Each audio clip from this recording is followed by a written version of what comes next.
नमस्कार, पेश आज का न्यूज पॉइंट में अब ज्ञान प्रकाश।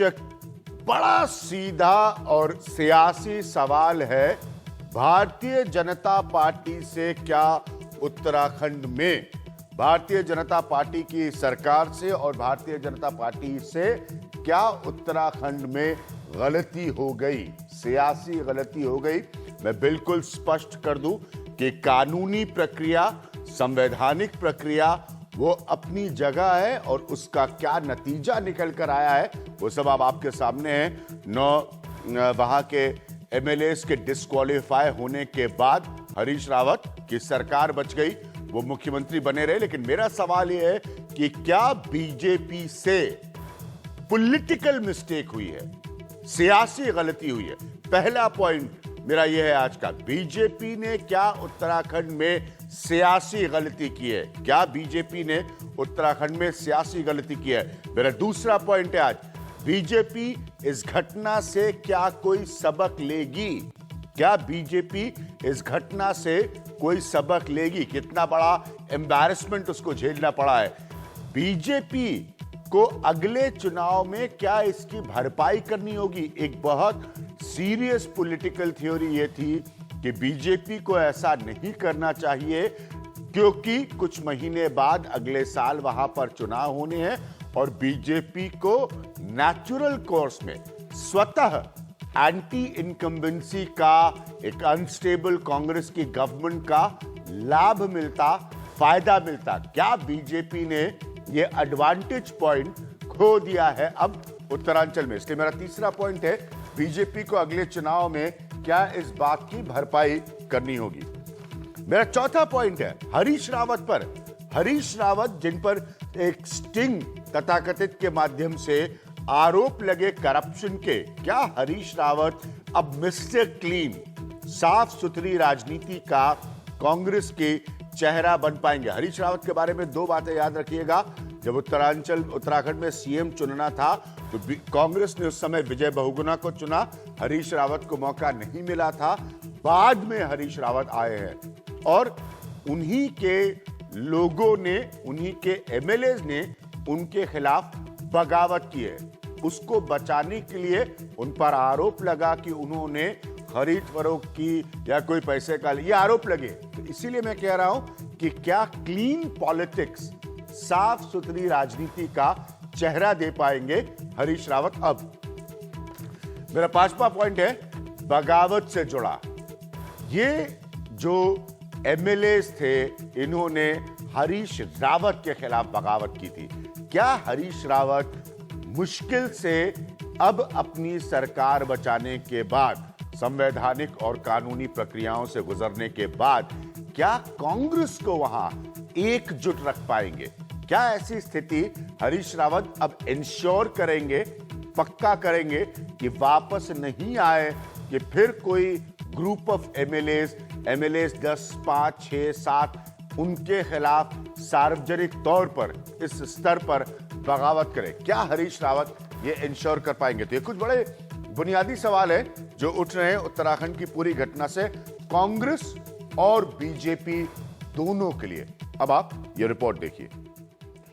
हम कल के दिन की बहुत उत्सुकता के साथ प्रतीक्षा करेंगे।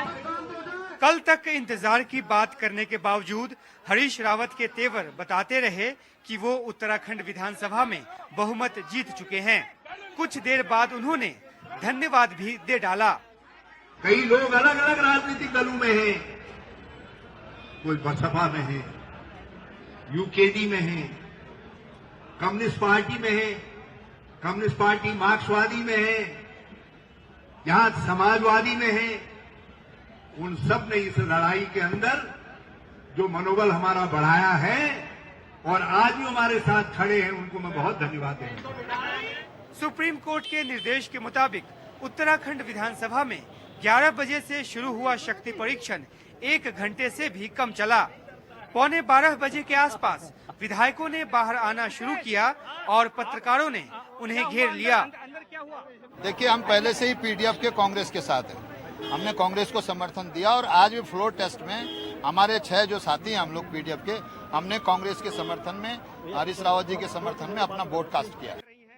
जीत की खुशी में कांग्रेस विधायक सरिता आर्या ने सुप्रीम कोर्ट के निर्देशों की परवाह किए बिना बहुमत परीक्षण का नतीजा बता दिया। 33 देखिए वहाँ पे हमारा जो बहुमत था 33 हम लोग थे, 28 वहाँ से थे, तो इसमें तो हम लोग बहुमत सिद्ध कर ही दिए हैं। जिस तरह से उन्होंने फ्लोर टेस्ट के लिए कहा था, तो फ्लोर टेस्ट में हम लोग जीत गए। वैसे सूत्रों ने भी इस बात की तस्दीक की कि हरीश रावत को 33 वोट मिले, बीजेपी 28 वोटों तक सिमटी रही। कांग्रेस विधायक रेखा आर्य ने बीजेपी के पक्ष में वोट किया, जबकि बीजेपी विधायक भीमलाल आर्य ने कांग्रेस को वोट दिया। मायावती पहले ही कह चुकी थी कि उनकी पार्टी कांग्रेस के साथ खड़ी होगी। बीजेपी बाद में भी आरोप लगाती रही कि ये बहुमत पैसे के दम पर हासिल किया गया है। कांग्रेस ने धनबल का प्रयोग किया और स्ट्रिंग के माध्यम से पूरे देश ने देखा, प्रदेश ने देखा कि 12 लोगों को पैसे देकर मतदान के लिए प्रलोभित किया गया। वही कारण है कि आंकड़ों के खेल में हम सदन के अंदर हम रह गए। लेकिन फिलहाल उत्तराखंड को कांग्रेस अपनी जीत की तरह देख रही है। सोनिया गांधी ने एनडीटीवी से इसे लोकतंत्र की जीत बताया। उधर बागी विधायकों की ओर से शैला रानी ने सुप्रीम कोर्ट में गुहार लगाकर आखिरी कोशिश की है, मगर इस पर बुधवार 10:30 बजे सुनवाई होगी। अभी तो हरीश रावत को ये फूल माला पहनाने का दिन है। कांग्रेस की सरकार का तो बीजेपी की साख का, दोनों का इम्तिहान हो चुका है। कांग्रेस अभी से अपनी जीत के जश्न में डूबती नजर आ रही है। हालांकि विधानसभा के भीतर पूरी हुई ये प्रक्रिया अदालती कार्यवाही का ही हिस्सा है, इसलिए अंतिम नतीजे का ऐलान सुप्रीम कोर्ट की तरफ से ही होना है। फिलहाल विधानसभा के दरवाजे हरीश रावत के लिए अभी भी बंद हैं। देहरादून से साथी दिनेश मानसेरा और कैमरा सहयोगी गोपाल सिंह के साथ उमाशंकर सिंह, एनडीटीवी इंडिया। तो एक बार फिर हम आपको स्पष्ट कर दें कि खबरें सूत्रों के जरिए हैं। सुप्रीम कोर्ट के आदेश के मुताबिक उत्तराखंड विधानसभा में आज फ्लोर टेस्ट हो गया, जिसके नतीजे कल सुप्रीम कोर्ट में ही औपचारिक तौर पर सामने आएंगे। हालांकि वोट के बाद बाहर आए विधायकों के मुताबिक हरीश रावत जीत हासिल करने में कामयाब रहे हैं। माना जा रहा है कि कांग्रेस के पक्ष में 33 और बीजेपी के साथ सिर्फ 28 विधायक रहे।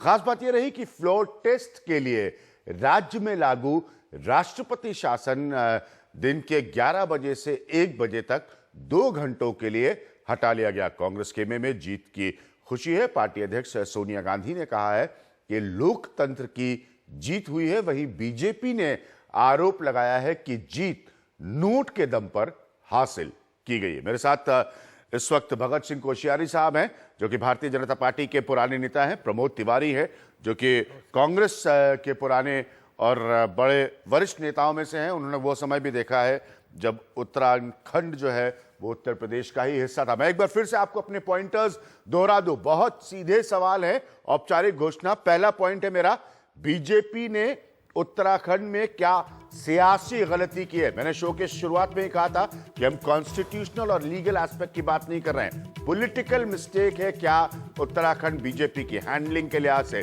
बीजेपी इस घटना से क्या कोई सबक लेगी? बीजेपी इस घटना से क्या कोई सबक लेगी?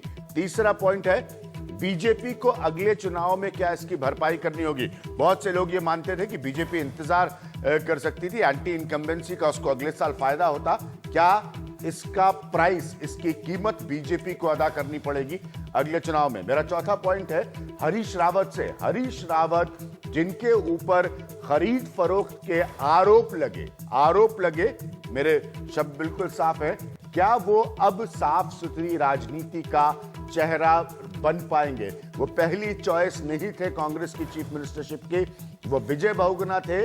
विजय बहुगुणा ने कांग्रेस को डिच किया, वो बीजेपी के साथ चले गए। हरीश रावत इस बीच में मुख्यमंत्री बने, तो क्या वो कांग्रेस को साथ रख पाएंगे? ये हरीश रावत साफ सुथरी राजनीति का चेहरा होंगे क्या हरीश रावत? और मेरा पांचवा पॉइंट है, रावत क्या कांग्रेस को एकजुट कर पाएंगे? एक रिबेलियन हरीश रावत देख चुके हैं, वो अफोर्ड नहीं कर सकते कि एक और हो उनके खिलाफ। तो क्या हरीश रावत जो है वो कांग्रेस को एक साथ रख पाएंगे? मेरे साथ प्रमोद तिवारी और भगत सिंह कोश्यारी साहब मौजूद है। भगत सिंह कोश्यारी जी, जो मेरा पहला सवाल है वही सवाल आपसे है, क्या उत्तराखंड आप लोगों की बीजेपी की पॉलिटिकल मिस्टेक है, सियासी गलती है? आपने अभिज्ञान जी जो पांचों प्रश्न रखे हैं जी और उनमें से आपका जो अंतिम प्रश्न है वो तो बहुत आनंददायक प्रश्न है और लगता है कि आपने कांग्रेस के एक और विभाजन की कल्पना कर रखी है। उसके लिए पहले तो मैं आपको बधाई देता हूँ। कांग्रेस के लेकिन आपने मुझे जो कोश्यारी पहला साहब, मैं हमेशा कहता लेकिन हूं, आपने जो कांग्रेस मुझे के हिस्से पहले का प्रश्न जवाब कांग्रेस नहीं, देगी। पहले आप हाँ, आप बीजेपी के हिस्से का जवाब अरे दीजिए ना, सुनिए प्लीज। तो आप सुन लीजिए। अरे हाँ, भाई मैं बोलिए, सुन लीजिए बोलिए, ना। बोलिए कोश्यारी साहब, आप बोलिए। इतनी जल्दी आप तो आप आपका जो पहला प्रश्न है कि क्या बीजेपी ने कोई गलती की है इस प्रकार के एक्शन में, हमारा सीधा कहना है कि प्रजातंत्र में, डेमोक्रेसी में प्रजा की बात सुनी जाती है, विधानसभा में विधायकों की बात सुनी जाती है।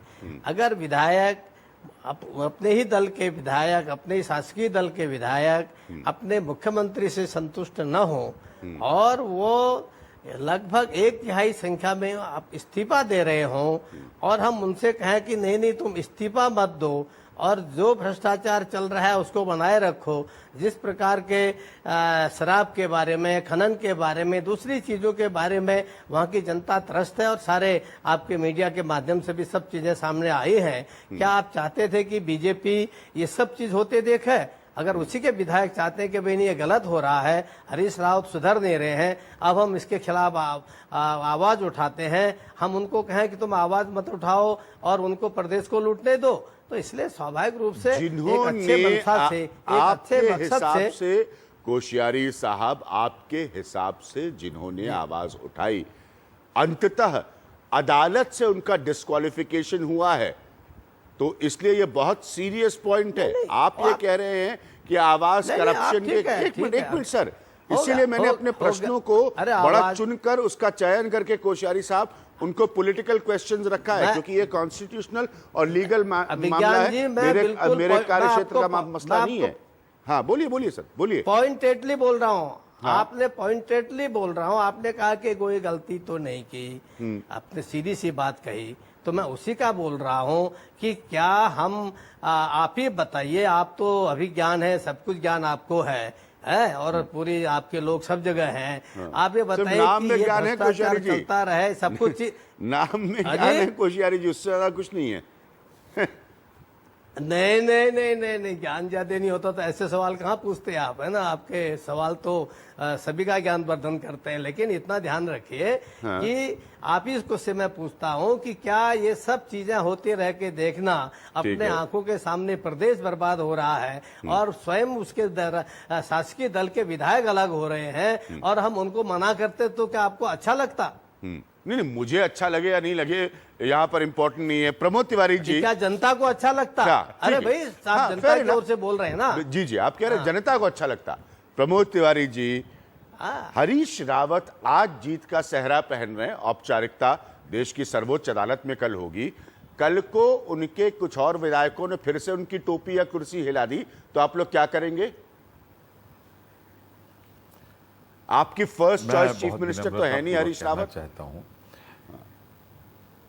जी, मैं बहुत विनम्रता से कहना चाहता हूं, चॉइस हमारी नहीं, विधानमंडल दल की होती है और उसकी पहली और अंतिम चॉइस वही है।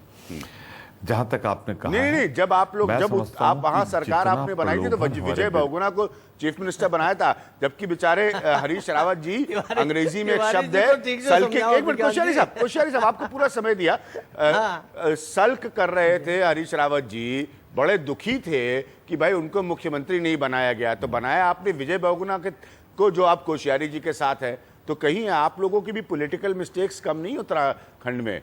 प्रमोद जी।